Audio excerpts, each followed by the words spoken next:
Hello, Monteverdi. Jan speaking. Jan? Yes? Hi, it's John Eliot here. Hello. The session starts at 2, doesn't it? Yes. It does. No, I'm in the car. It's just the traffic's pretty bloody awful. I'll get there. Yeah, fine. Okay.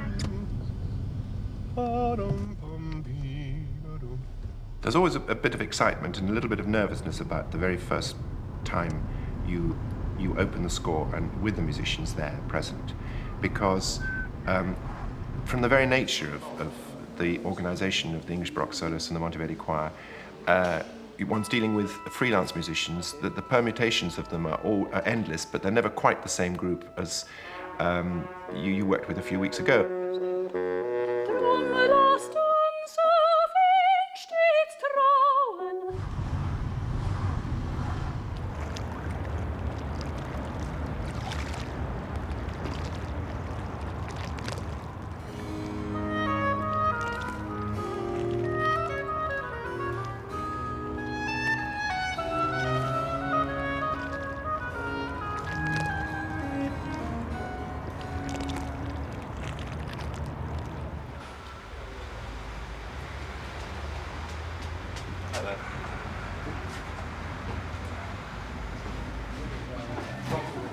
So here am I walking into the studio and meeting a group of singers who hadn't worked with me the last 2 weeks, hadn't worked with me for some while, many of them, plus 4 soloists who don't know each other, an American soprano, an Italian mezzo, an English, half German tenor who lives in New York, and a German bass who lives in London. That's a sort of cosmopolitan complexity of our outfit.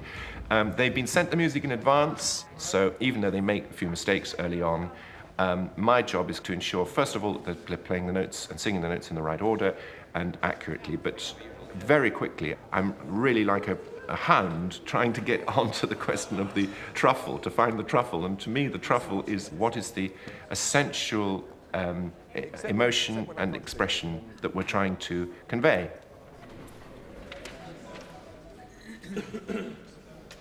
Okay, and...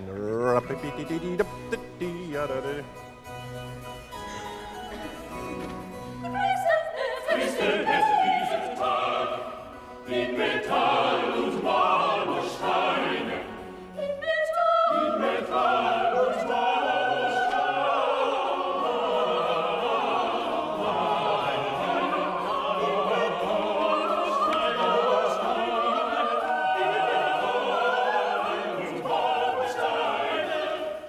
Somewhere I read, and I don't know where it was, a Lebenslauf and a curriculum vitae saying that I was due to record all the Bach cantatas for Deutsche Grammophon.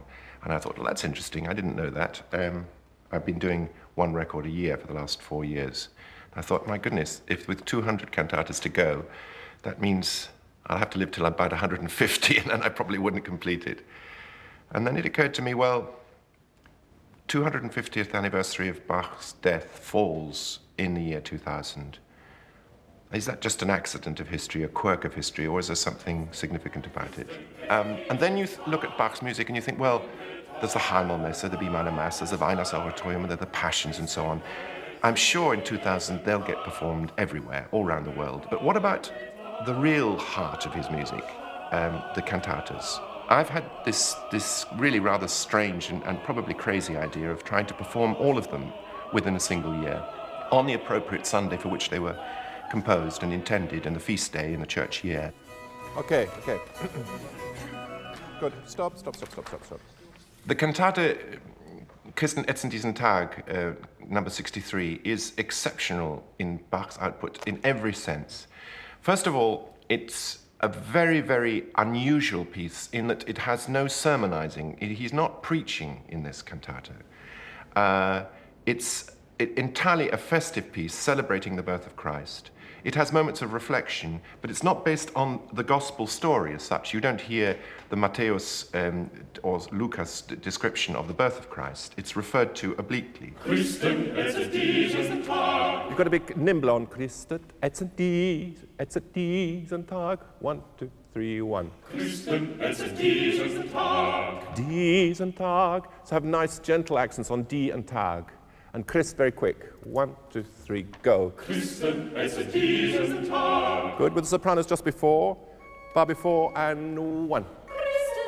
Christen, ätzet, diesen Tag. I think, can you combine the legato that you did with a little bit more articulate? Christen, so one gets a little bit more bounce to it. 1, 2, 3, go. Christen, ätzet, diesen Tag. More, and Christen, ätzet, diesen Tag. awesome. In Metall,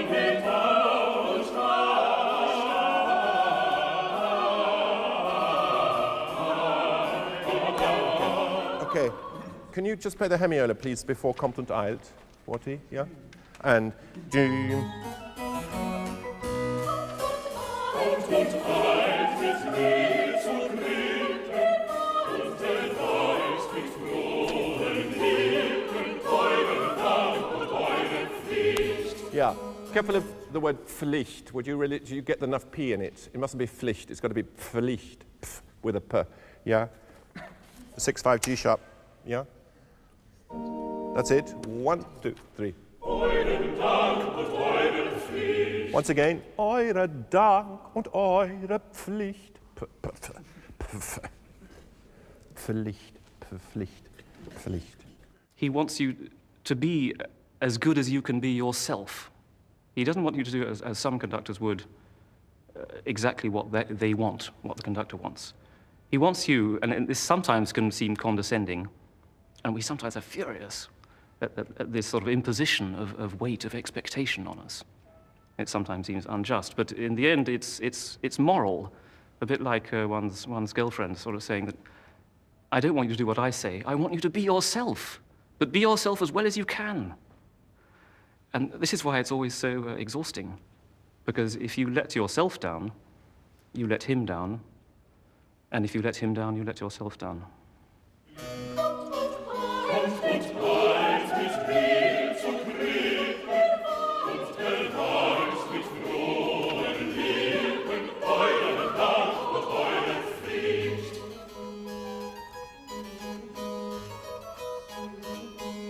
Here we go, basses. 1, 2, Wenn der Strahl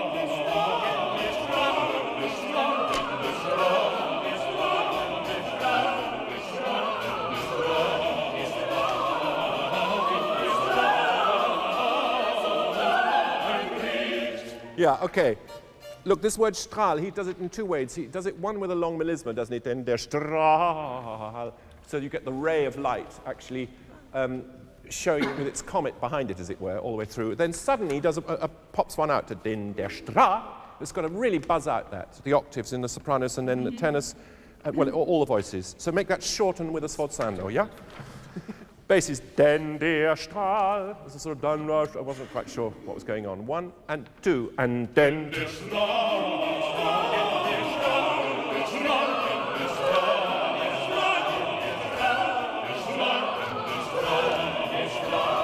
Crescendo.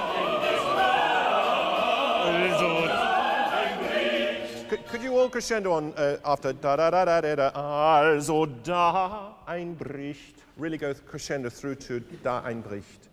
The big paradox is that Bach's music actually, for all its provincial origins, has more universal appeal than arguably any other composer. And that includes the great names like Beethoven, Mozart, Tchaikovsky.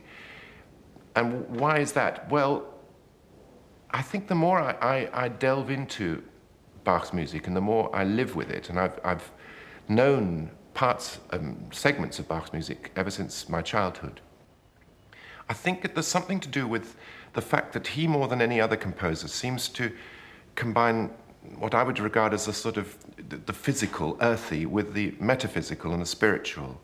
The intellectual foundation of his art is as strong as the sensual and almost euphoric side of his musical output. And it's these two things coming together, the intellectual and the sensual, the ecstasy and the rigor, which I think make him particularly attractive. And I don't think it's any accident that his music, more than any other composer except possibly Vivaldi, can be can be swung, can be danced to, can be rocked, can be jazzed, can be boogied to. Okay, now look at the last chorus, which is an amazing piece. It starts off with a huge, great fanfare with all the trumpets and drums, and then goes into a romp, a sort of scherzo romp. And then you come back, a sort of modified version of the brass fanfare. Höchster Herrscher in Gnaden an. Yep. Just go literally from the bar they come in. Could you give the C major? Yeah. Okay, so it's in 4. Here we go. 1 and. Yeah, really solid sort of. Höchster Herrscher in Gnaden an. Look mercifully, O highest, thou on high. Yeah. And. Lass den Dank, den wir dir bringen, angenehmer vor dir klingen. No, that sounds to me like a morning service. I get, lass dir danken, den wir, that's all fine, and then angenehmer for, I can just hear the choir saying, I want that legato. It sounds awful. It's got to be angenehmer for, it's still got to have the scansion. Please don't make it sound like hymns ancient and modern or worse. More swagger, more buoyancy. No, could you have the, excuse me, can you have the L ready so it's lass? It's a real gesture, yeah? 1.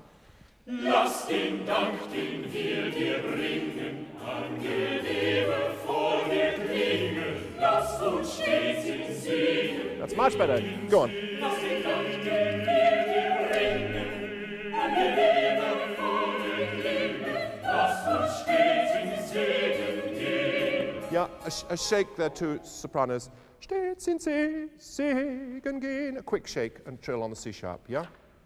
When you look at the instrumental treatises of the day, they're all based on imitation of the human voice. So they are asking flutes, oboes, violins to imitate the singing voice. Now, the singing voice is something, of course, that we still can reproduce naturally. We have it. But are we reproducing it in the same way that Bach did it? That is the question. We know, for instance, that the composition of his choir is very different in terms of gender and in terms of age from our own choir and also our own possibilities, because boys' voices broke much later in Germany in the 18th century. But not only did he have boys whose voices broke later, but of course there were no women, because the church forbade the use of women's voices right up until the 19th century. I mean, even Verdi, when he was doing his Requiem in Milan for the first time in the 1860s, was not allowed to use women, or if he could use women, they had to be put behind a grill and to wear a beekeeper's hat with a veil so that they couldn't be seen. Absurd, really, but that's the way it was. And. Lass uns Satan sehen, lass uns Satan sehen, lass es niemals nicht geschehen, lass es niemals nicht geschehen, lass es Satan sehen, lass uns Satan geschehen, lass es niemals nicht geschehen.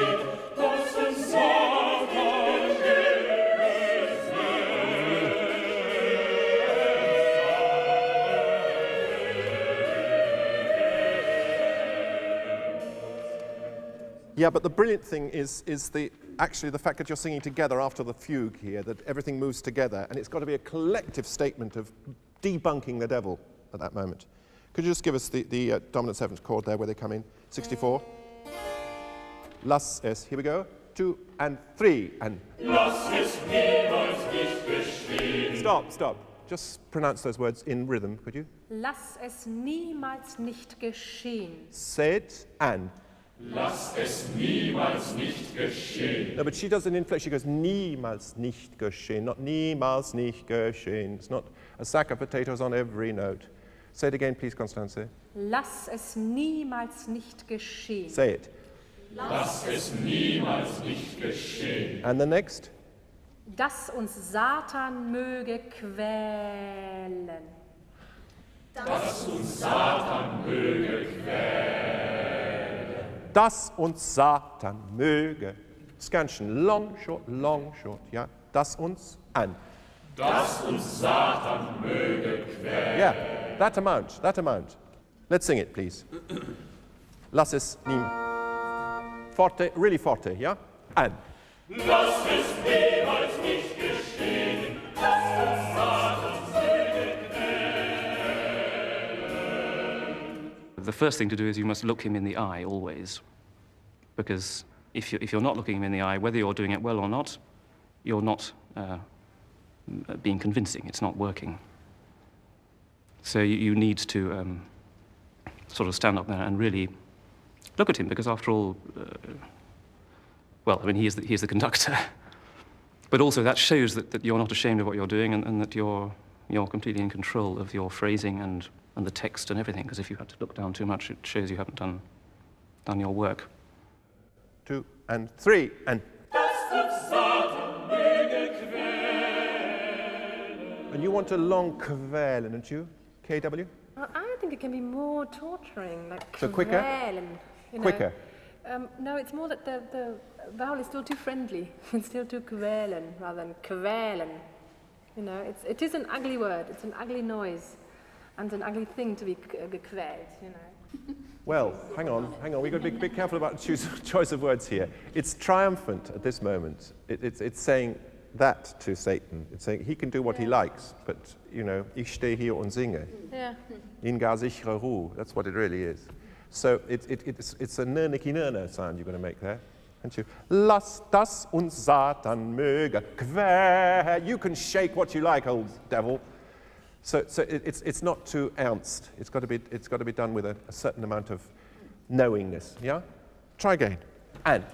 Lass es niemals nicht geschehen, lass uns Satans möge quälen. Ich empfinde ganz stark, dass er spürt, dass Wörter nicht umsonst oder nicht zufällig die Klänge haben, die sie haben. Also zum Beispiel das Wort, es ging jetzt gerade ganz viel um das Wort quälen, dass der Satan die Seelen quält.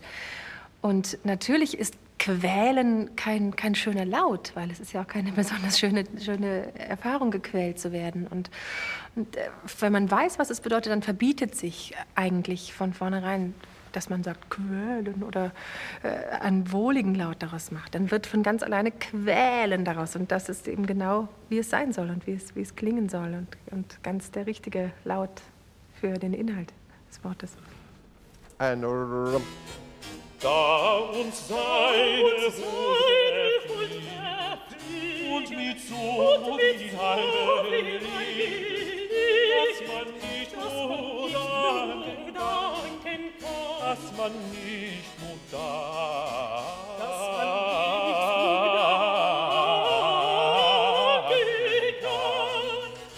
kann. Non troppo forte per lui molto basso. Molto basso. Ron.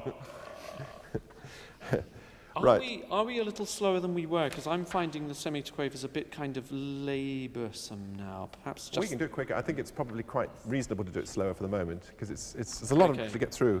I feel as though I'm getting stuck on them rather than... No, I think it's all right. Is it all right? Same place, yeah? Can I just ask for... Si. Presumably you want a appoggiatura and trill at the end of 98. Yeah. Yep. And then the dum bum bum ba ya. Yes, if you can. Dass man nicht genug danken kann. Good. Dass man nicht genug in pairs, yeah? Do you want them all paired? Oh, I think so. Okay. Make it a bit more grappellification. Yeah? Give them 3 bars in, Morty. 89 and rum. Deep. Da uns seine Huld verflieht und mit so viel Heil, dass man nicht nur danken kann, dass man nicht genug danken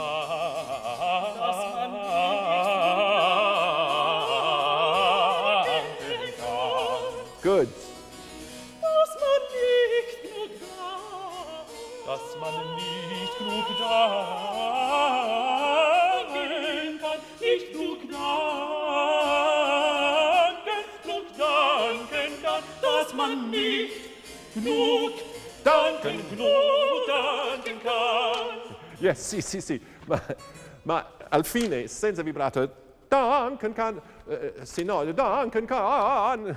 Io credo che quando si prova col maestro Gardiner in particolare ci sia, ripeto, una sensazione di grande serenità. Il maestro Gardiner ha di bello una cosa, sa chiedere al cantante quello che lui cerca, nello stesso tempo lasciando il cantante libero di avere delle emozioni e quindi di mettere la voce a proprio agio. Io credo che il maestro Gardiner non sia alla ricerca di qualcosa di particolare. Mi piace lavorare con lui per questo, è molto chiaro, molto semplice. Non è semplice, ovviamente, però fa sembrare le cose facili.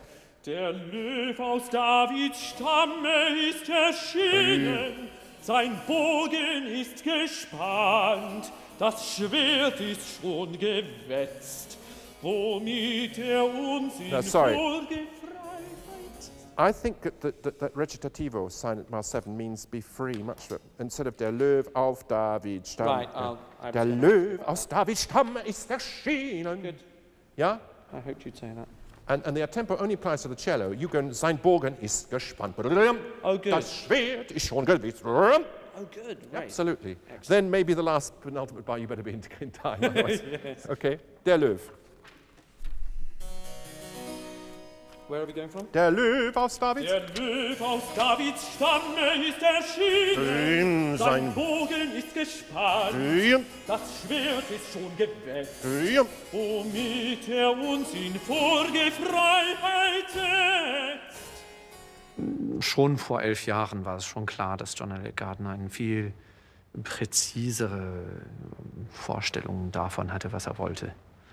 Das grenzte manchmal natürlich an, ja nicht Diktatur, aber das war sehr autokratisch. Und es kann sein, ich habe den Eindruck diesmal, also nach 11 Jahren, dass er sich irgendwie, er steht etwas sanfter dem gegenüber. Also er ist noch sehr präzise und weiß genau, was er will, aber ist irgendwie flexibler geworden. Das ist mir auch ganz recht, denn ich glaube, ich bin ja auch in den letzten 11 Jahren auch flexibler geworden. 1, 2, 3.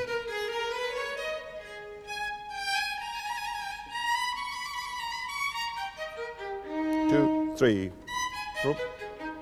Go back to the E natural, bottom E natural, could you?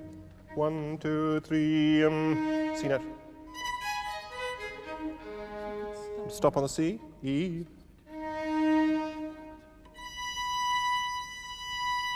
Good. Could you go from the top? D. 1, 2, 3. Once again, please. Could we do long bows and slower? 1 and 2 and 3 and on and. Good. It's better. Okay, 77. Yeah, a tempo. Or 76, better still. And.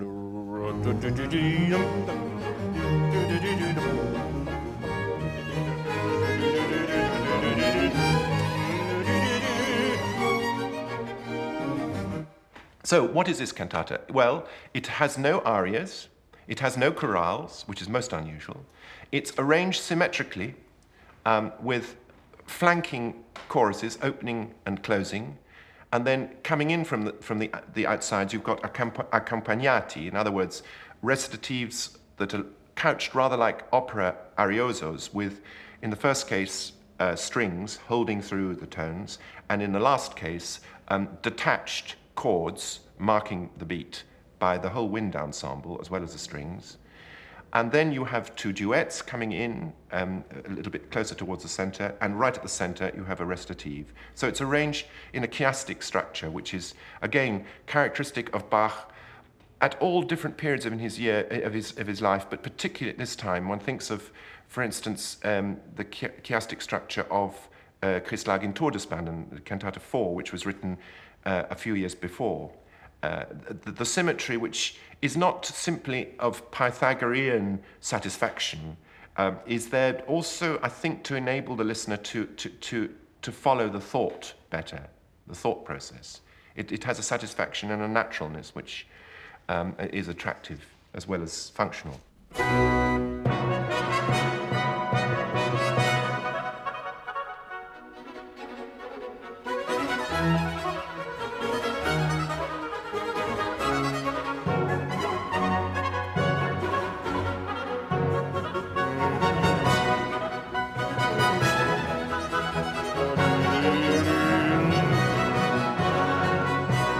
Tell you what would be lovely, you know, if bar 6, if the third beat of bar 6 was very strong, and then a little bit of diminuendo to the downbeat of 7, including trumpets, Mark, downbeat of 7 less, and then really crescendo to the end of that, yeah? So 7 is a weak bar, beginning of it, yeah? It sounds a little bit rushed, that still, the trumpets, once again. The opening chance of rehearsing that? Yeah, sure. Right, just going round would be... Sure, okay. You get one chance and that's it for another 30 bars. This particular cantata is extremely demanding for trumpet. And what you've caught on camera, the first rehearsal of a project, so we've all been looking at the music. And of course we have slightly different ideas. So we come together, and there's only one man's ideas really that count. So we have to adapt what we've been working on to how he wants it. And we also have a little clash of opinion sometimes, which is healthy. Look, Bach trumpets are a breed apart. He writes for the trumpet in a very virtuoso way. They require very, very special lips in order to play at that altitude, at that tessitura. They have to be virtuoso. And in my view, they have to also to encapsulate the dance quality, the swinging quality, because if they're played in a very stiff, rigid way, the brilliance is lost. It becomes something then appliqué, stuck on. Whereas if the brilliance comes from an internalized, almost sort of visceral dance motif, then we gain the ecstasy and the euphoria which is innate in Bach's music. Again, 1 and 2 and run. That's good, good. Again, 1 and 2, John. Yeah. Super, lovely, great. From the top, super, that's great. Terrific. So it opens with this incredibly joyous chorale, this joyous chorus, I should say, but a chorus which actually begins with an incredibly festive instrumental ritornello, where the orchestra is used in typical Bach fashion, in a way that we later encounter in the Gloria from the H-Moll Mess and the B minor Mass, with 3 families of instruments interlocking in a fugal way. You have the wind band, the reeds, the oboes and bassoon. You have the trumpets with their incredibly sort of ecstatic, euphoric characteristics, and you have the string band. And the task here is to balance them in a way that the trumpets don't overpower the others, but reinforce, as it were, the overall effect. And it's in triple rhythm. It's a dance. It's like a jig, and the choir come in with enormous sort of joy and elation. Christen, ätzet, diesen in Metall und Marmorstein. And in typical Bach fashion, he varies the beat. It's basically 1 and a bar, but then suddenly he brings 2 bars together for a hemiola, so the meter changes, and you get this delightful feeling of 3 against 2.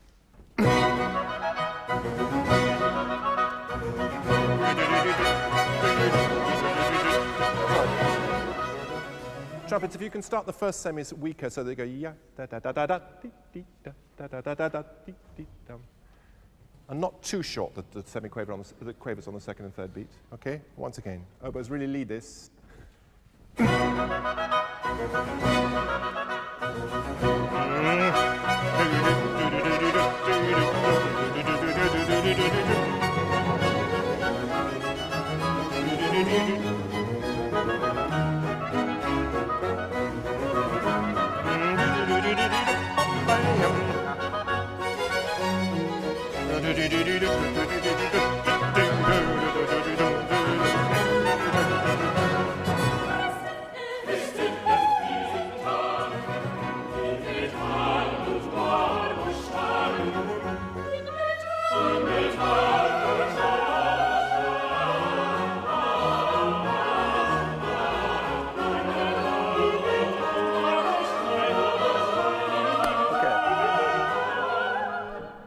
impossible. You know, this tempo, you have to be very agile and nimble to do it. And if everybody sings a little bit more lightly, and on the dum da da da da da dum da, making a little swell and then back off so that the da da da da dum comes a da da da dum. Yeah? Got to be nimbler, everybody. But let's never bite at the quavers. Let's never be da da da. So da di di da da dum da dum. Christen, ätzet, diesen Tag. Always graceful. Once again, please. Yep.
I thought that Da Capo had real schwung. If you're choosing to perform Bach with reconstructions of, or originals where they exist, of the instruments that he would have used, the things that you have are two things. Number one, you have a much more perilous, more dangerous, accident-prone style of playing, because technologically these instruments are nothing like as secure or as evolved as their modern counterparts. That's the first thing. That's the negative side. But on the positive side, the thing that you gain is this potential for lightness of articulation and a dance quality. The instrumental resources, as they evolved in the course of the late 18th century, all through the 19th century, into the 20th century, was towards not only greater security of technical execution, but greater volume and greater brilliance on the surface anyway, surface brilliance. What we've lost from that is this specific color and lightness, and that's what we're trying to reconstruct in our orchestra.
Beautiful. Thank you.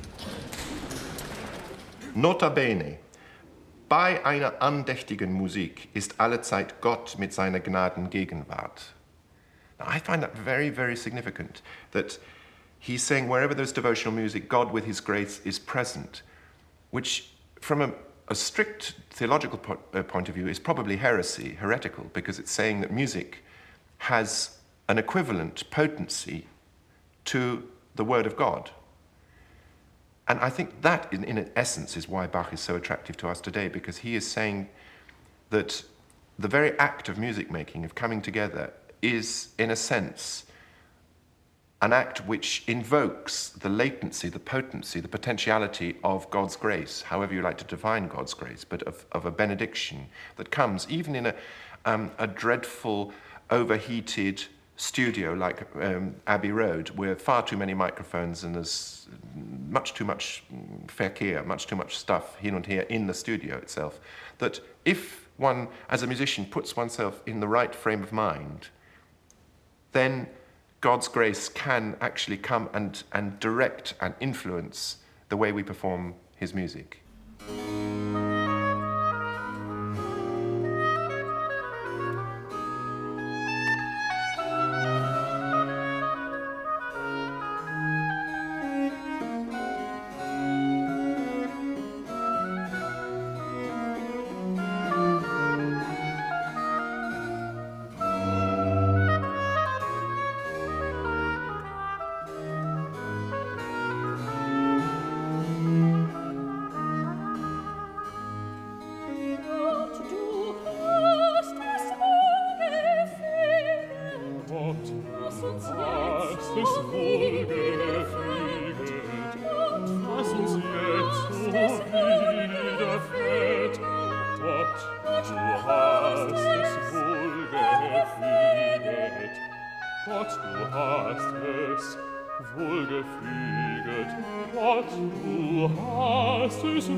I count myself very fortunate to have grown up in a family of musicians who weren't professional musicians, but where singing was very much part of the way of life. And my parents had a particular love of German music, particularly of Heinrich Schütz and of Johann Sebastian Bach, so that as a treble, I was able to learn all the Bach motetten auswendig, completely by heart. I feel that having had that privileged background of knowing his music early on, but not in a church context, always in a secular context and in a family context, that it's made me have a deep affection for this music of Bach, and also it makes me feel that his music is still, to a large extent, misrepresented and misinterpreted, because when it's done in a very strict German church context, often the joy of the music, the dance quality of the music, the elation, the wit, the humor of the music just is out the window, and it becomes serious evangelische, protestantische Musik, and it lacks Freude, and Bach, above all, is a composer. Yes, Leidenschaft, yes, passion, yes, deep emotions are there, but also this in Christen, ätzet, diesen it's pure joy, it's ecstasy. Bit more positive from the continuo, please. Yeah.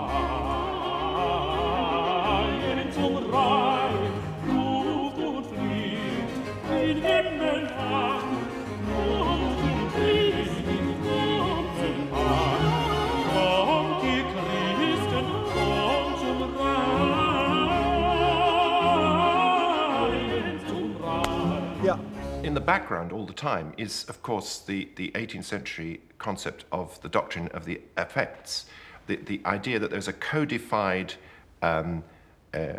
range of different emotions and different sentiments which each musician is expected to grasp, to sense and to feel, and then to transmit through his instrument or through his or her voice.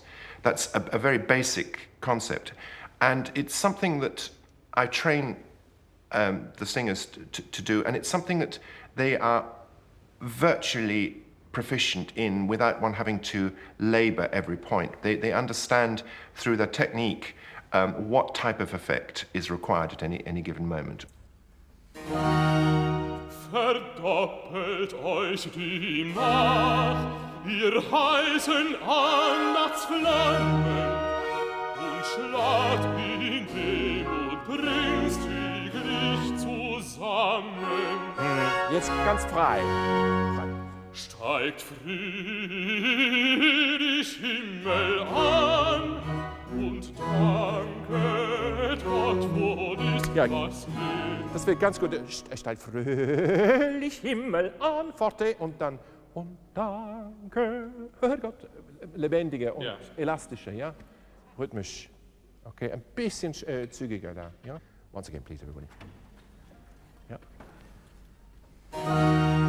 Verdoppelt euch die Nacht, ihr heißen Andachtsflammen, und schlagt in den und bringst täglich zusammen.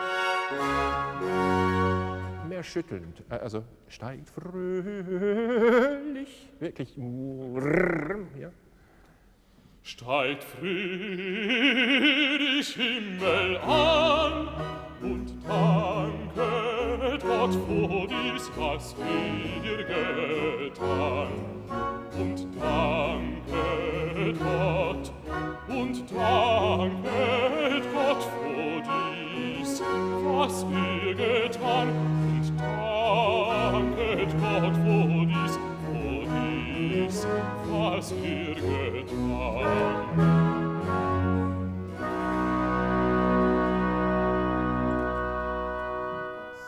Well, I'd just like to talk a little bit about some of the music. I mean, for instance, the Schlusschor is so unusual in Bach's whole output because, on the one hand, it starts with a sort of fanfare for the trumpets and the drums. It sounds like a sort of the Stadtpfeife of Halle, sort of coming into the Marktplatz, as it were, and announcing either the election of the new Bürgermeister or something like that. It's prachtful. It's very outward and extrovert music. And then, in typical Bach fashion, he's a composer of such fantasy and such humor. He brings in the choir of woodwinds and the strings in something that's much, much more crisp and scherzo-like and frech, really. It's something completely taking all the dust out of the wigs, out of the perruque of the town council, as it were. And then you have this wonderful soaring, with great waves of sound in the oboe and the violins. And then, interesting enough, he makes the trumpets, and that's what's hard, to have to not go back to the pompous style, but to imitate what they've just heard in the wind. So, it's very, very hard for the trumpets to tongue that really accurately.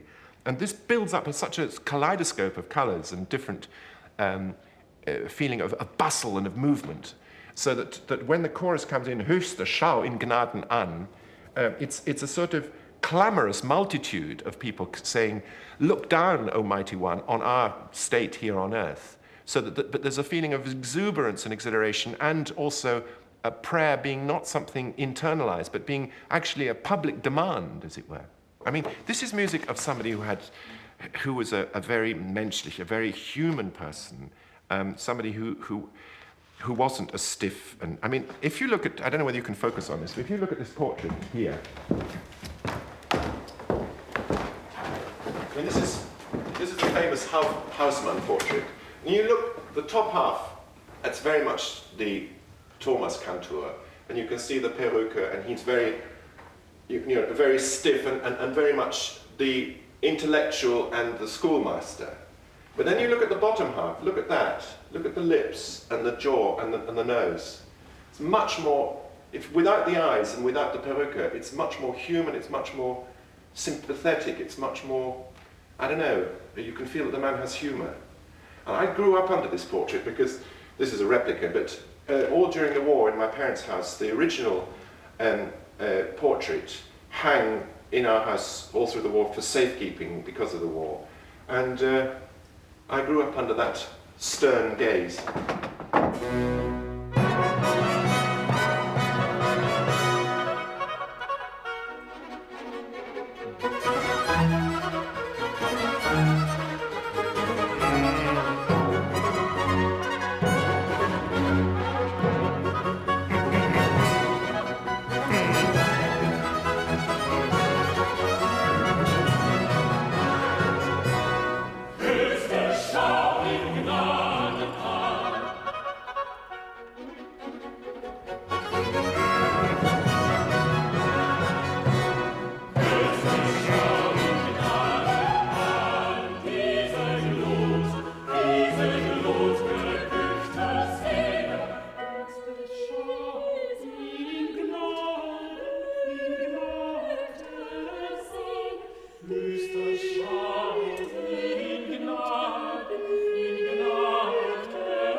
Magic.